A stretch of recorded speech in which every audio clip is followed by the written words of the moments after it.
Hey folks, good morning. I wanted to address the comment that I saw in reference to a video that I posted about what must we do to be saved. Um, with all due respect and love, I'd like to address this comment right here to you, Joe, and for everybody else who will hear this video. So Jesus, a poor carpenter, is widely known to be the most documented person in ancient times. Even more so than Julius Caesar, which everybody clearly believes in, and they don't doubt his existence. So this image right here that you're looking at, Joe, and anybody else, this is an image that shows the cross references in the Bible.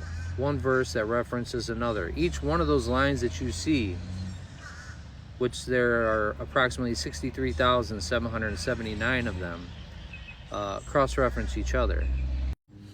This amazing library of books that was inspired by the Holy Spirit and gifted to humanity as the Word of God was written by over 40 authors over a period of 1,500 years that never met each other, didn't know each other, in 66 different books. The Bible has also been used as a primary guide for locating ancient cities.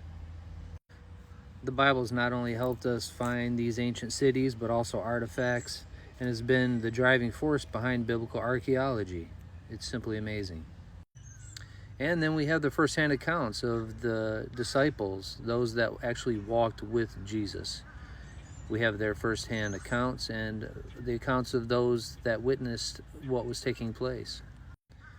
Jesus fulfilled over 300 messianic prophecies in the Old Testament that all prophesied his coming in very great detail in very specific ways, and he completed it all perfectly. So Jeremiah 29:13 tells us that if we seek him with our whole heart, that we will find him. He's reaching out to you, Joe, and anybody else that's on here that might have the same type of thought process going on. He's reaching out to you. He paid your sin debt. All you got to do is accept it. You don't have to work for it. Put your faith that what he did on that cross is enough. All right, I'm going to end this video with a quick prayer. You're welcome to join along. Father God, we come to you today in Jesus' name. Thank you. Thank you for giving me the opportunity to share the truth with Joe and all those who might feel like Joe does. I pray, Heavenly Father, that you would reveal yourself to them like you did to so many of us. Thank you, God, for all that you've done. I pray that Joe would know the peace and the joy and the comfort that we have in you, Lord Jesus, that he too would be a light in this dark world, and that he would come to a saving faith. We love you and we thank you. In your name we pray, Jesus. Amen.